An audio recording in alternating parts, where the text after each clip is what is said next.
Hello, welcome back. Continue करते हैं हमारा discussion. Ohm's law, electricity, current and resistance, ये इतने टॉपिक्स इस चैप्टर में कवर होंगे।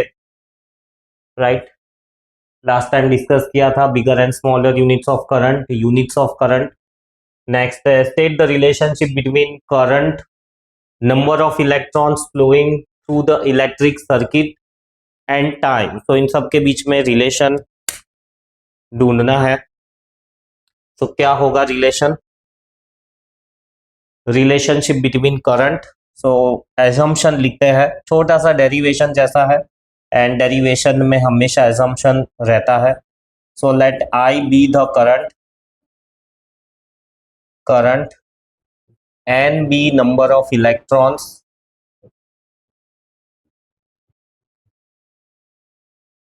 Flowing in a time t across the circuit. तो एक छोटी सी कोई सर्किट है और उस सर्किट के अंदर आई करंट फ्लो हो रहा है, नंबर ऑफ इलेक्ट्रॉन्स एन है जो टाइम टी में फ्लो हो रहे हैं। सो हमको पता है कि current I is q by t. Substituting Q is equals to n e, current I is equals to n e by t. ये एक और फॉर्मूला हो गया करंट का, ये फंडामेंटल फॉर्मूला है Q by t. Number of electrons, charge on electron और time के बेस पे ये एक और फॉर्मूला हो गया। फिर नेक्स्ट है, how does the electric current flows through the solids. कैसे फ्लो होता है इलेक्ट्रिक करंट सॉलिड्स के थ्रू।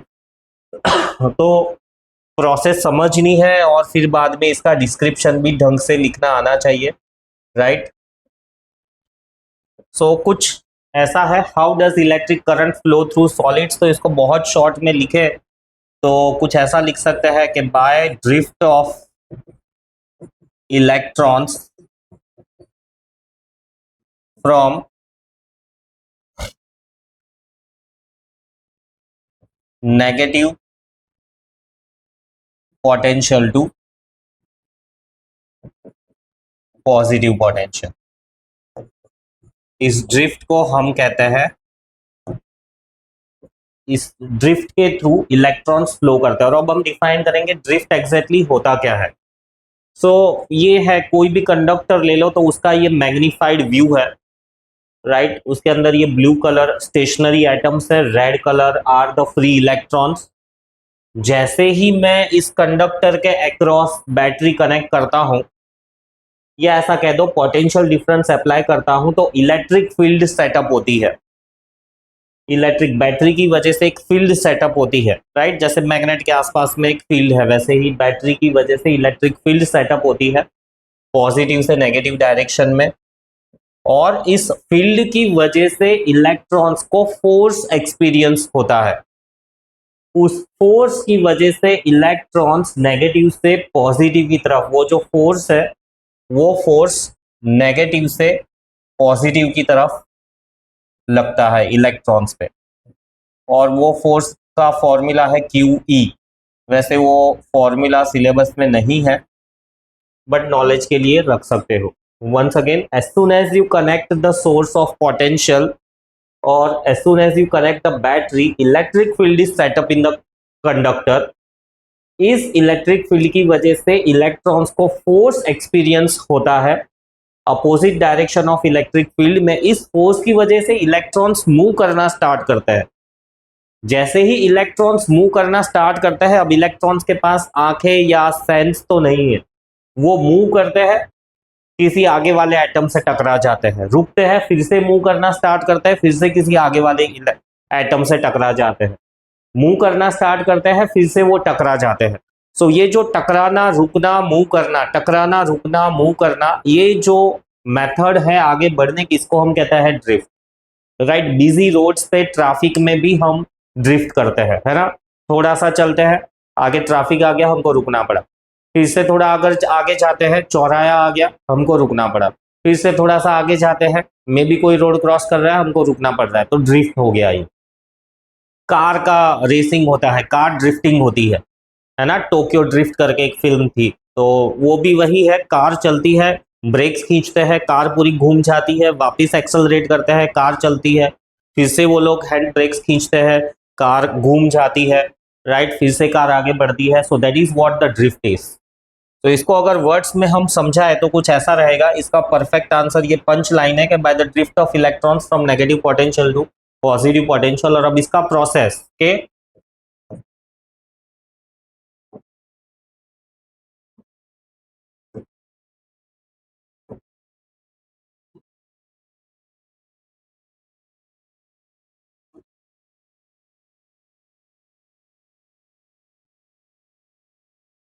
तो इसका प्रोसेस के as soon as potential difference is applied across conductor,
सो ये है पूरा डिस्क्रिप्शन ड्रिफ्ट का, right. By the drift of electrons from negative to positive potential the electric current flows through solids.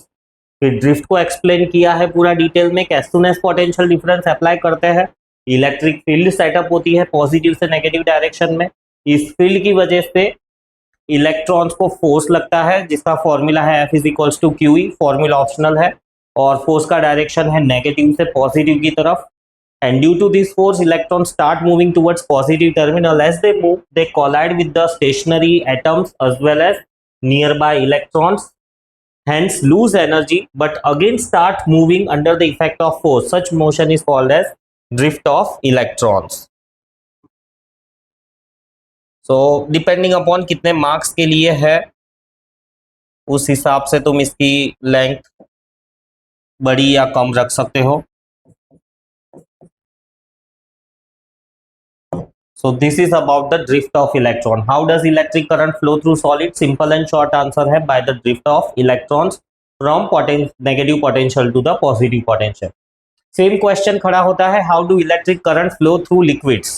So how do electric current flow through liquids के लिए भी short and simple answer है यही कि by the drift of ions. Cations drift towards cathode जो कि negative terminal है, and anions drift towards anode, जो कि पॉजिटिव टर्मिनल है। सो इस तरह से इलेक्ट्रिक करंट फ्लो होता है लिक्विड्स में, राइट। देखो कैटायंस मूव करते हैं कैथोड की तरफ, राइट, और उनके मोशन में उनको कॉलिजन्स फेस करने पड़ते हैं, रुकते हैं, फिर से चलते हैं, टकराते हैं, रुकते हैं, चलते हैं, फिर से टकराते हैं। तो इस मोशन को हम कहते हैं ड्रिफ्ट। ड्रिफ्ट के लिए सिमिलर डिस्क्रिप्शन जो पीछे लिखा है वही तुम लिख सकते हो। So how does electric current flow through liquids? So it is by the drift of electrons. Electrons के ड्रिफ्ट की वजह से इलेक्ट्रिक करंट फ्लो होता है। खास करके ये डिफाइंड है with respect to the electrolysis. Electrolysis chemistry के अंदर आता है, मैं अभी इसको डिटेल में डिस्कस नहीं करूंगा। Define potential difference and name the device used to measure the potential difference and how it is connected. So potential हमने देखा, पोटेंशियल क्या था, जनरली किसी एक ऑब्जेक्ट या एक मटेरियल का पोटेंशियल, मतलब उसके ऊपर कितना चार्ज है वो। बट क्या अगर मेरे पास एक ही कंडक्टर होगा, राइट, इसके पास पोटेंशियल है, तो क्या करंट फ्लो होगा? अभी तक जो भी पढ़ा ना उसके बेस पे मैं तुमको ये कह दूं कि पहले चाहिए पोटेंशियल, फिर चाहिए दो बॉडीज जिनका पोटेंशियल अलग अलग है, फिर उनको कनेक्ट करोगे, फिर करंट फ्लो होगा। सो करंट फ्लो होने के लिए जो फंडामेंटल चीज है वो है पोटेंशियल डिफरेंस। पोटेंशियल डिफरेंस की वजह से इलेक्ट्रिक फील्ड आती है, इलेक्ट्रिक फील्ड की वजह से इलेक्ट्रॉन्स को फोर्स एक्सपीरियंस होता है, और फिर इलेक्ट्रिक करंट फ्लो होता है। सो सिंगल चार्ज या सिंगल पोटेंशियल की वजह से इलेक्ट्रॉन्स फ्लो होने नहीं वाले। हमको चाहिए दो अलग अलग बॉडीज जिनके पोटेंशियल में डिफरेंस हो। सो पोटेंशियल डिफरेंस को कैसे डिफाइन करते हैं? सिंपल वर्ड्स में पोटेंशियल डिफरेंस को लिखे तो ऐसा है कि two bodies having different potential are said to have potential difference. ये अंडरस्टैंडिंग है, और उसका डेफिनेशन कुछ अलग है। ये डेफिनेशन ऑफ पोटेंशियल डिफरेंस, जिसको हमेशा ऐसा पीडी करके ही लिखते हैं, पीडी शॉर्ट फॉर्म है पोटेंशियल डिफरेंस का। तो उसका डेफिनेशन कुछ ऐसा है कि वो वर्क डन वाला, जैसा पोटेंशियल का था नहीं वैसा ही। हाँ, वो इसको समझने के लिए डायग्राम यहाँ पर है। सो डेफिनेशन कुछ ऐसा है कि work done in moving unit positive charge from, वहां पर इंफिनिटी था, यहां पर है 1 point two other point in an electric field. Work done in moving unit positive charge from 1 point two other point in an electric field, right. ये है potential difference का definition. अब इसको समझते हैं पहले ये डायग्राम के रिस्पेक्ट में। मैंने वो कहा था कि बच्चे को लाके इधर बिठाया है प्रिंसिपल ने, अब उसको यहाँ से दूसरी बेंच पे जाना है तो अगेन उसको वर्क डन करना पड़ेगा, क्योंकि वो मेरे इन्फ्लुएंस में है, मेरी परमिशन के बिना तो जा नहीं पाएगा। तो वो जो मुझे कन्विंस करेगा या मेरे साथ में आर्ग्यूमेंट करेगा कि मैं फर्स्ट बेंच से थर्ड बेंच पे जा रहा हूँ, that is work done. Same way, right, infinity से लाकर मैंने उसको इधर रखा तो क्रिएट हुआ पोटेंशियल एट द बी। अब यहां से लेके वो ए पॉइंट पर गया, तो ये पॉइंट पर ऑलरेडी मैं लेकर आया था इन्फिनिटी से, तो पोटेंशियल था वी बी। अब वो यहां पर गया है तो पोटेंशियल हो गया वी ए, राइट। और दोनों पॉइंट के बीच में क्रिएट हुआ पोटेंशियल डिफरेंस डेफिनेशन के हिसाब से। So work done in moving the unipositive charge from one point to other point in an electric field is called as potential difference. Name the device used to measure the potential difference. Voltmeter is used to measure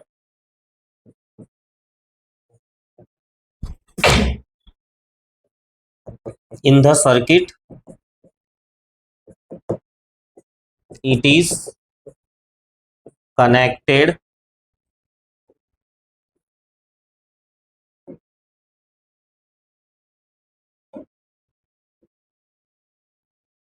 parallel to the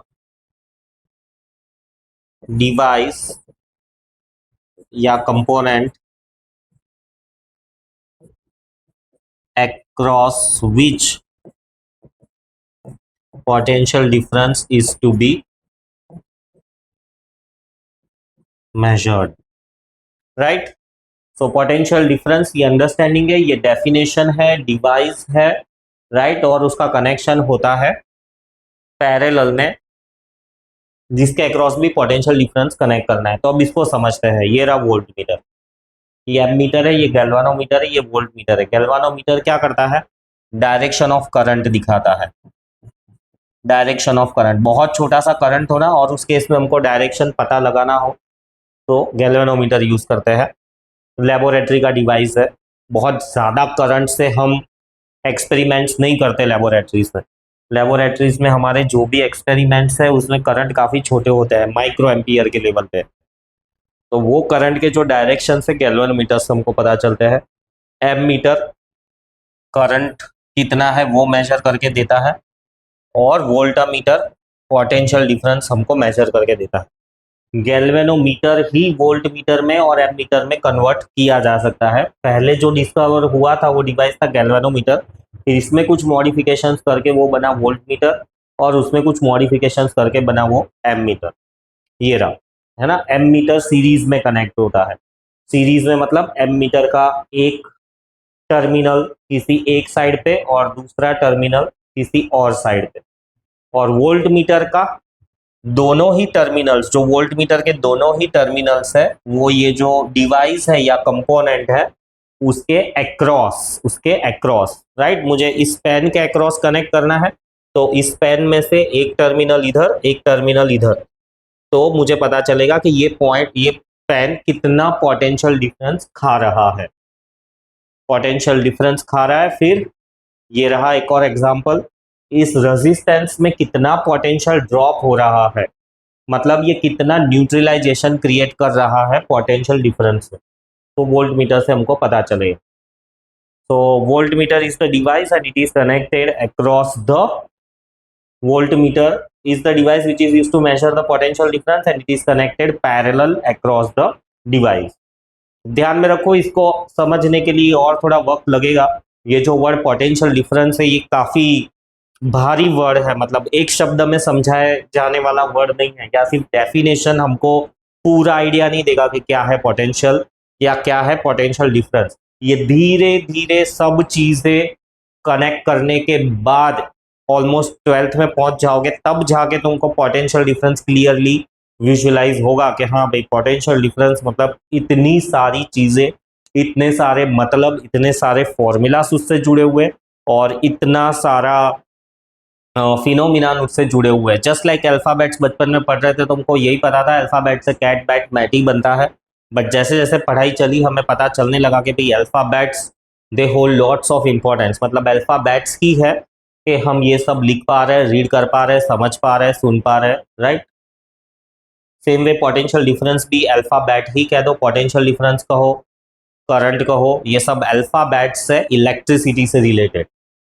define volt 1 volt on the basis of potential difference.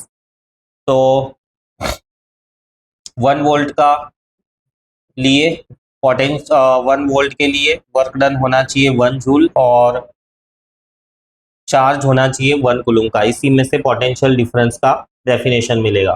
Potential वाला ही formula use किया है ना। Potential वाला formula क्या था कि कौन कितना पोटेंशियल क्रिएट हुआ है, work done upon charge. So define 1 volt, definition of 1 volt क्या है कि if 1 joule of work is done in moving the charge of 1 coulomb from one point to other point in an electric field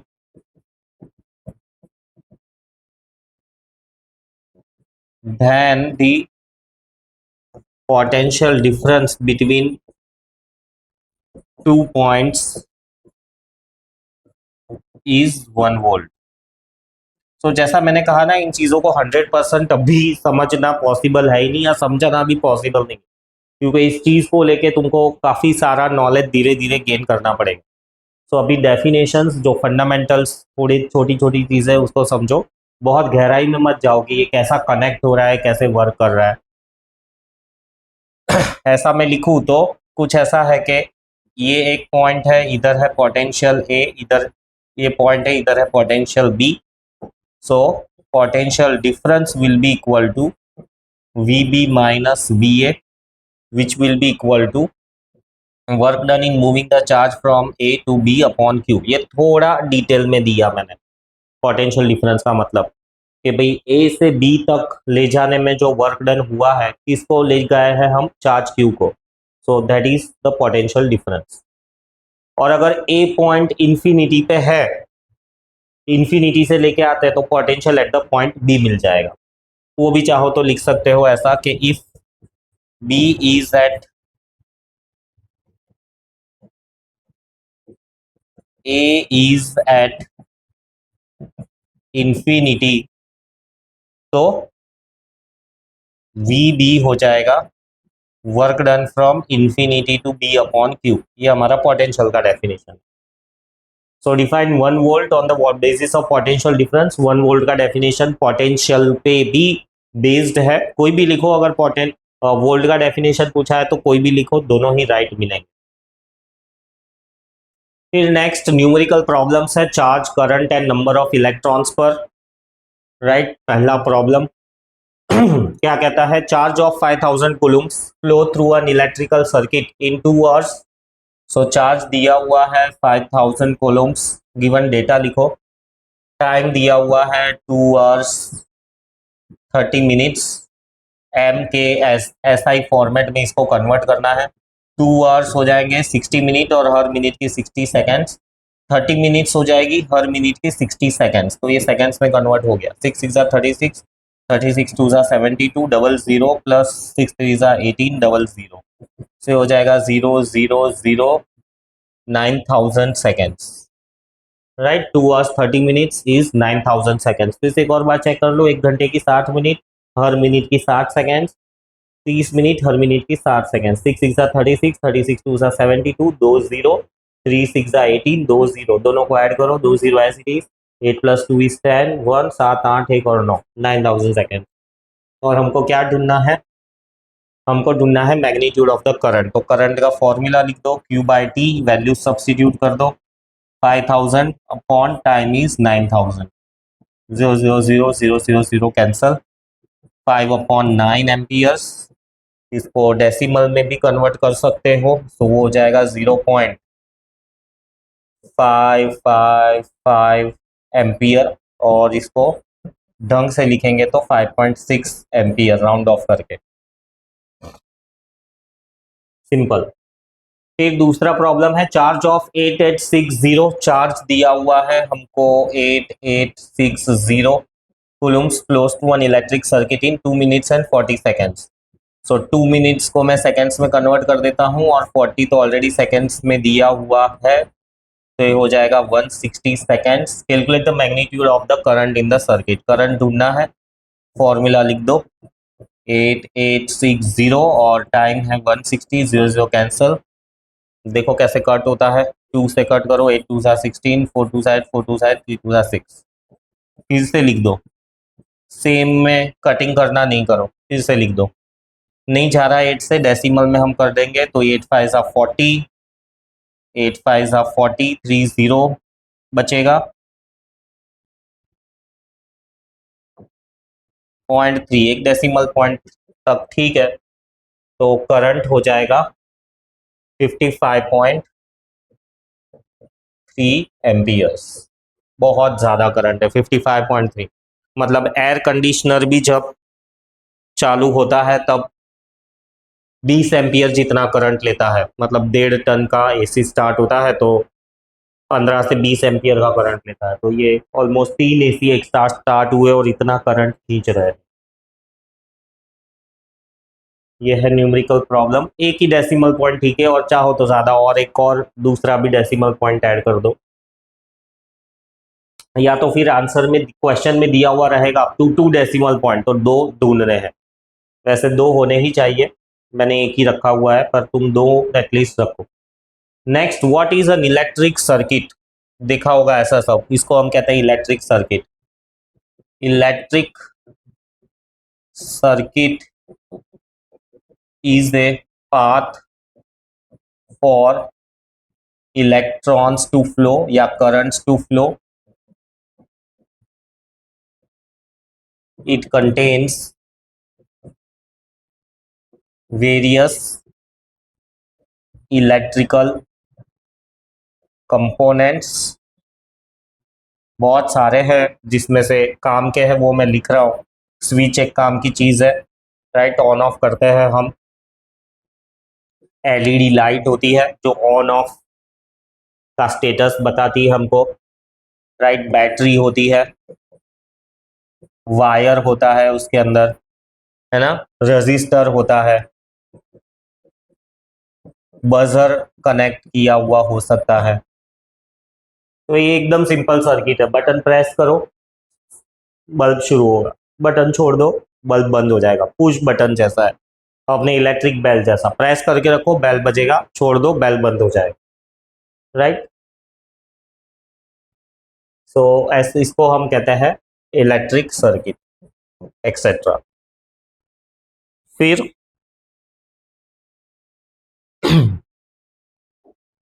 next, what do you mean by open circuit? What do you mean by closed electric circuit? So open electric circuit and closed electric circuit, इसको difference between के form में मैं लिख देता हूं, right. Open electric circuit and closed electric circuit. So इसका जो punch line होगा,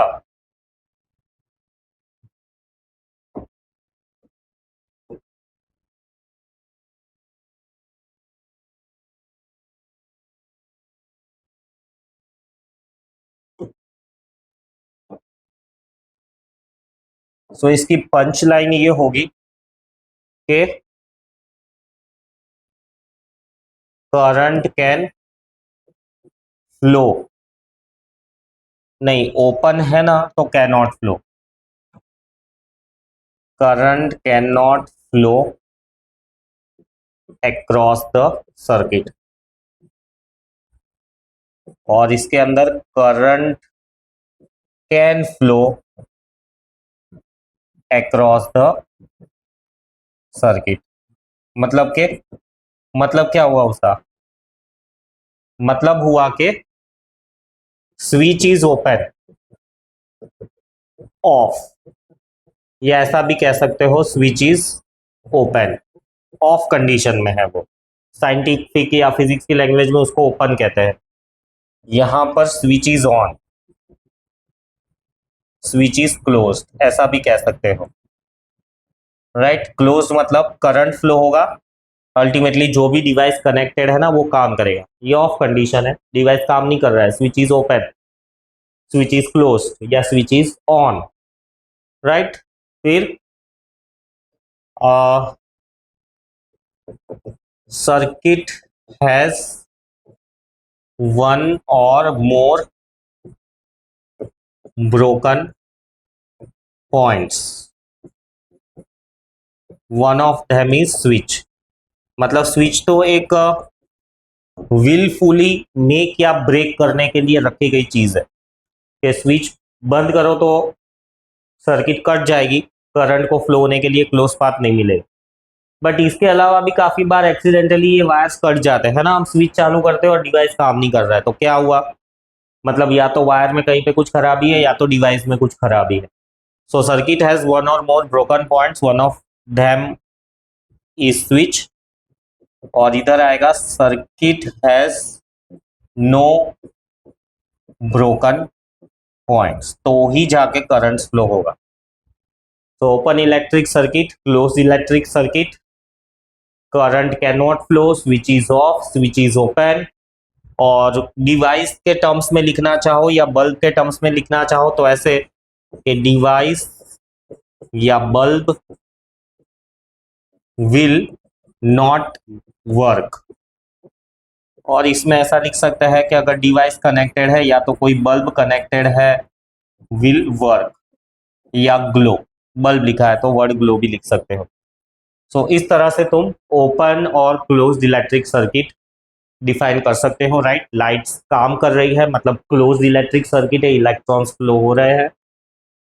और लाइट्स अगर काम नहीं कर रही है तो ओपन इलेक्ट्रिक सर्किट है, इलेक्ट्रॉन्स फ्लो नहीं हो रहे हैं। जब भी ओपन कंडीशन होती है ना, वहां पर रेजिस्टेंस इनफाइनाइट हो जाता है और क्लोज्ड कंडीशन में रेजिस्टेंस जीरो हो जाता है। क्या होता है रेजिस्टेंस, नेक्स्ट वाले पार्ट में हम देखते हैं। तो open electric circuit, closed electric circuit, what do mean by electric resistance, ये अब एक और इंपॉर्टेंट हिस्सा है इलेक्ट्रिसिटी से जुड़ा हुआ। ड्रिफ्ट जो मैंने समझाया था उसको भी दिमाग में रखो इसको समझने के लिए। सो opposition shown to the flow of electrons is called resistance, right। इसकी पूरी थियरी भी है। opposition shown to the flow of electrons is called resistance। इसकी थियरी ऐसी है कुछ कि as electrons drift they collide with stationary atoms or with neighboring electrons। These collisions results in loss of energy। These collisions are called as resistance, opposition, है ना। Electrons को flow होना था कंडक्टर के अंदर, बट स्टेशनरी एटम्स आ गए, उनके साथ टकरा कर रुक गए, तो स्टेशनरी एटम्स ने अपोज किया इलेक्ट्रॉन्स के फ्लो को। आराम से फ्लो होने देते तो करंट फ्रीली फ्लो होता, बिजली का बिल बिल्कुल कम आता या ना के बराबर आता।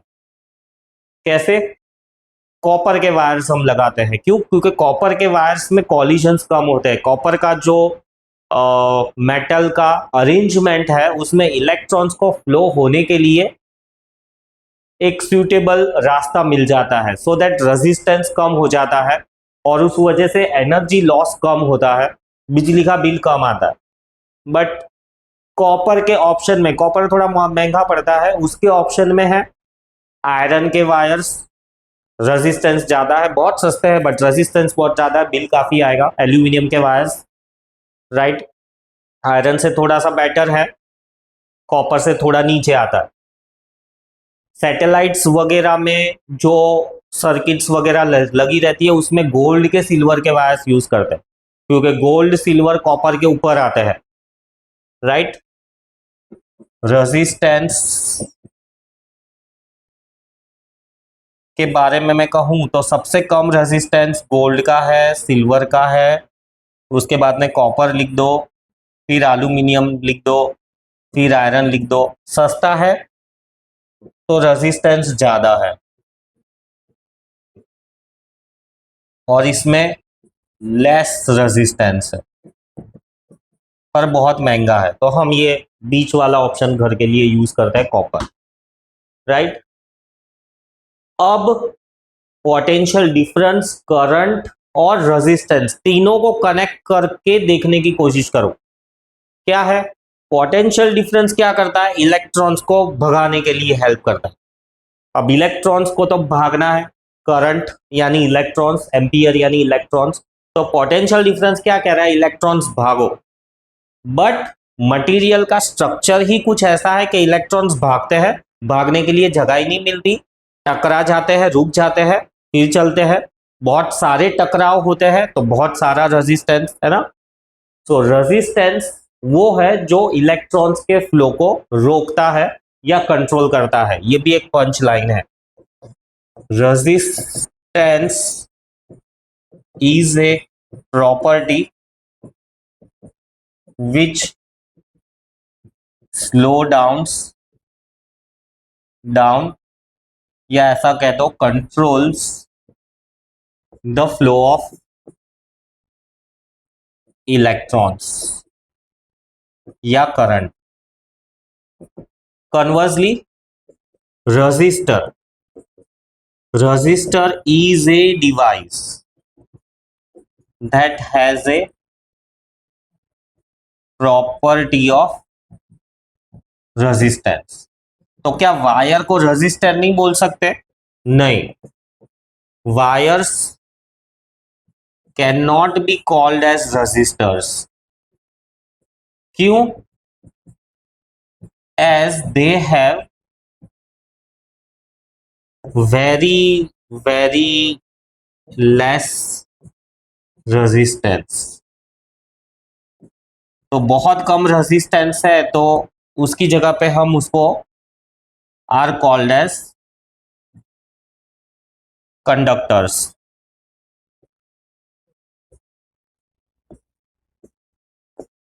राइट। सो मटेरियल को ही हम रेजिस्टेंस कह देना, ऐसा नहीं होता है। रेजिस्टेंस एक प्रॉपर्टी है, हर मटेरियल का रेजिस्टेंस होता है। जैसे तुमको कुछ काम मिला है तो कोई बहुत इंस्टेंटली अभी वो काम स्टार्ट कर देगा, कंप्लीट कर देगा। कोई आलस दिखाएगा, रेजिस्टेंस दिखाएगा, पर इसका मतलब ये नहीं है कि जो काम कर रहा है उसको हम आलसी ना कहे और जो काम कर रहा है उसको आलसी ना कहे और जो काम नहीं कर रहा है उसको आलसी ही कह दे। ये एक प्रॉपर्टी है जो कभी आती है कभी नहीं होती है। सो रेजिस्टेंस एक प्रॉपर्टी है जो स्लो डाउन करती है। वायर्स बहुत ज्यादा स्लो डाउन नहीं करते इलेक्ट्रॉन्स को, मेटल के वायर्स। सो इसीलिए उनको रेजिस्टर कहना सही नहीं है, इंस्टेड उनको कंडक्टर कहते हैं। बट वो जो मटेरियल बहुत ज्यादा हद तक स्लो डाउन कर देता है तो उसको हम रेजिस्टर कह सकते हैं। प्लास्टिक, वायर के ऊपर प्लास्टिक की कोटिंग होती है ना, वो उसमें से इलेक्ट्रॉन्स फ्लो हो ही नहीं पाएंगे।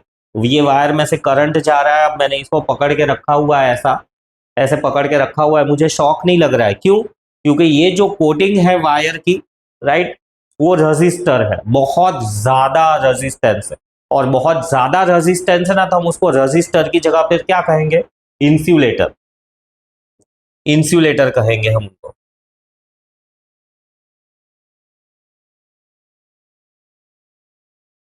तो ये सब वर्ड्स को समझो, किसी को भी रेजिस्टर कहना या किसी को भी कंडक्टर कहना सही नहीं है।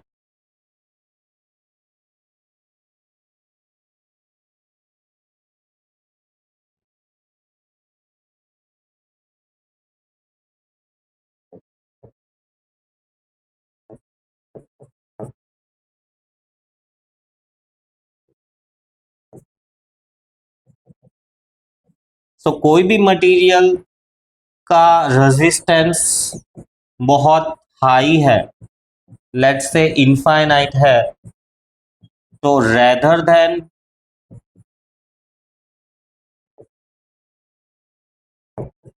calling them resistors, we call them as insulators।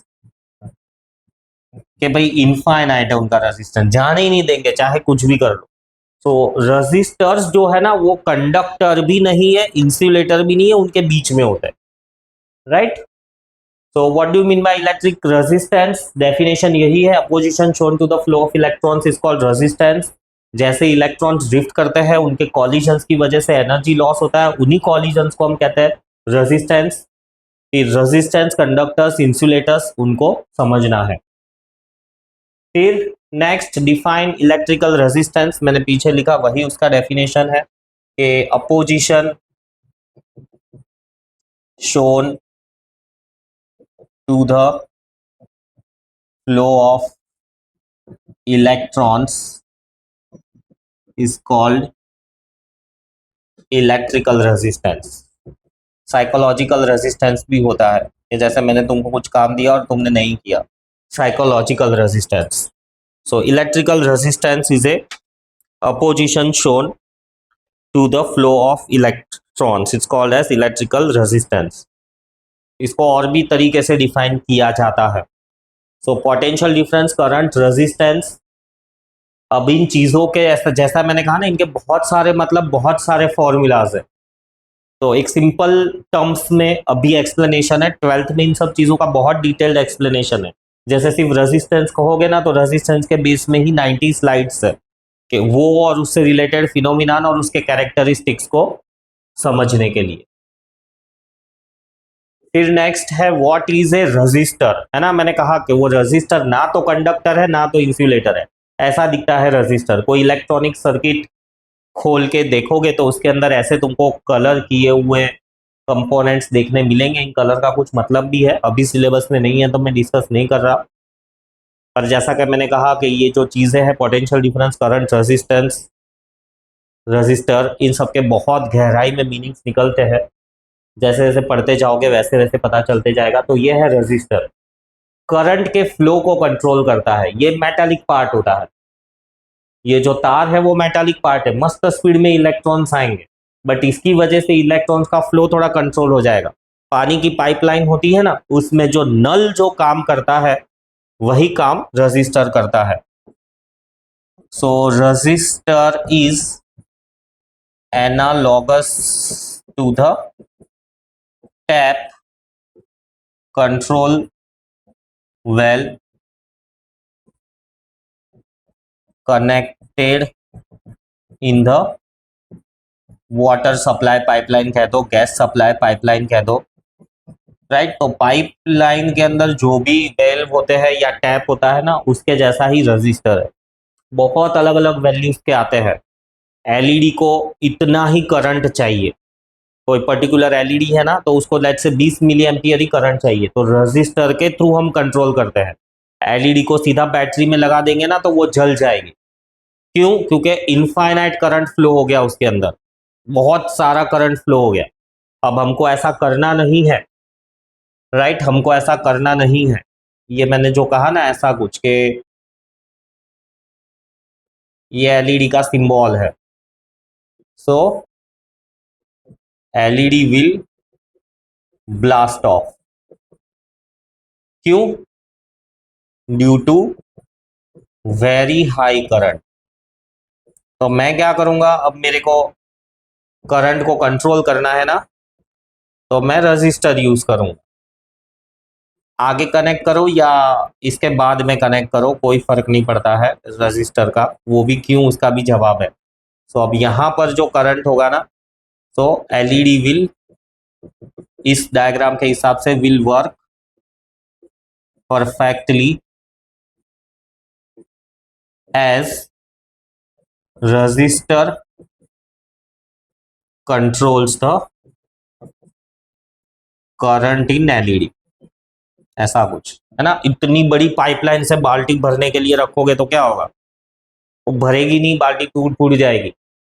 तो पर इतनी बड़ी पाइपलाइन है पर उसके ऊपर नल लगा हुआ है, तो हम नल धीरे से खोल के बाल्टी भर सकते हैं ना. पानी पीने जाते हैं, नल पूरा खोल देते तो पानी इधर से उछल के बाहर निकल जाता है. नल फिर हम थोड़ा धीमे करते हैं ताकि आराम से पानी पी सके. तो रजिस्टर कुछ ऐसा ही है. Resistor is analogous to the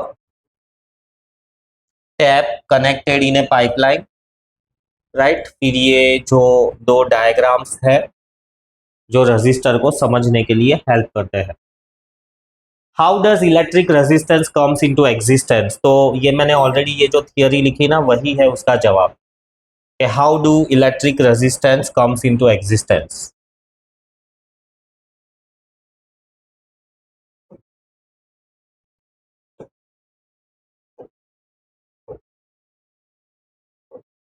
तो जो कॉलिजन होता है ना इलेक्ट्रॉन्स का स्टेशनरी एटम्स के साथ में या नेबरिंग एटम्स के साथ में या नेबरिंग इलेक्ट्रॉन्स के साथ में, उसी को हम कहते हैं resistance.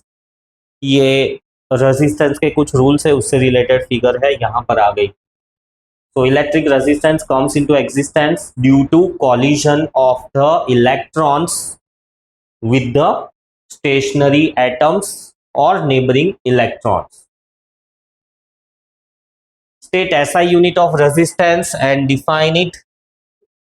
SI unit of resistance is Om.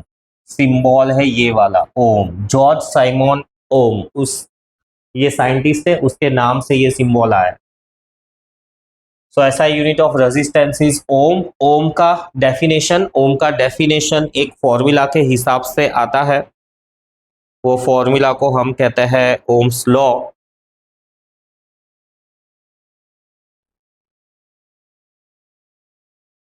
So formula कुछ ऐसा है, V is equals to I R. R को सब्जेक्ट बना दो तो V अपॉन आई. 1 ओम का रेजिस्टेंस चाहिए तो पोटेंशियल डिफरेंस होना चाहिए 1 वोल्ट. करंट होना चाहिए 1 एम्पियर. ये जो फॉर्मूला है इसको हम कहते हैं ओम्स लॉ. वो आगे हम डिस्कस करते हैं. सो डेफिनेशन ऑफ 1 ओम क्या आएगी कि when A current of 1 ampere flows on applying potential difference of 1 volt, then the resistance of material is said to be 1 ohm. है ना. ये ऐसा एक वायर है, इसके अक्रॉस मैंने पोटेंशियल डिफरेंस कितना अप्लाई किया है 1 वोल्ट का, और इसके अंदर करंट कितना है 1 एम्पियर का. तब जाके रेजिस्टेंस इस वायर का होगा 1 ओम. बहुत छोटा सा रेजिस्टेंस है. जो वायर्स हम घर में यूज करते हैं ना, तो पूरे एक रूम के सारे वायर्स को मिला के उनका टोटल रेजिस्टेंस शायद 1 या 2 ओम हो. इसीलिए उसको हम कंडक्टर कहते हैं, क्योंकि रेजिस्टेंस बहुत ही कम है. और इंसुलेटर्स गिन लो ना, जैसे ये वायर, तो इसका रेजिस्टेंस मतलब इनफाइनाइट कोई वैल्यू ही नहीं है, इतना ज्यादा है उसका resistance. State bigger units of resistance. Right, bigger units भी है, स्मॉलर यूनिट्स भी है रेजिस्टेंस के. ये यूनिट कन्वर्जन का मैंने बताया था. स्मॉल से बिग में जा रहे हो तो डिवाइड करना है, बिग से स्मॉल में आ रहे हो तो मल्टीप्लाई करना है. तो बिगर यूनिट्स में है 1 किलो ओम यानी 1000 ओम, जिसको हम 10 टू द पावर 3 ओम्स भी लिख सकते हैं. 1 mega ohm 10 to the power 6 ohm. Right. Smaller units में है 1 मिली ओम यानी 10 टू द पावर -3 ओम. बहुत छोटा रेजिस्टेंस हो गया. 1 माइक्रो ओम यानी 10 टू द पावर -6 ओम, और भी छोटा हो गया, है ना. सेंटी ओम भी लिख सकते हो, सेंटीमीटर होता है वैसे सेंटी ओम. तो कोई भी मल्टीपल और सब मल्टीपल यूज हो सकता है. 9th स्टैंडर्ड का फर्स्ट चैप्टर है, उसके अंदर मैंने ये मल्टीपल्स और सब मल्टीपल्स सिखाए हुए हैं. सो काफ़ी है आज के लिए. इसके आगे हम कंटिन्यू करेंगे नेक्स्ट लेक्चर में. तब तक के लिए ये जो भी पढ़ाया हुआ इन सब चीज़ों को रिवाइज करो. राइट, थोड़ा लर्न अप भी कर लो और कनेक्ट करके एक बिगर पिक्चर क्रिएट करने का ट्राई करो. हाउएवर वो बिगर पिक्चर तो 11th 12th में जाकर ही होगा. अभी जो होगा छोटी छोटी चीज़ों को अलग अलग समझ के उनके बारे में डेटा अपने पास रखो. जस्ट लाइक बचपन में ABCD पढ़ी थी कि भाई ABCD रट ली थी, ऐसा ही होता है. ए से एप्पल होती है, ए से एंट होती है. राइट, ऐसे वर्ड्स लर्न किए थे, वैसा ही ये कुछ है. फिर इनका जो डिटेल यूज है आगे धीरे धीरे तुमको समझ में आने लगेगा. Bye bye, see you.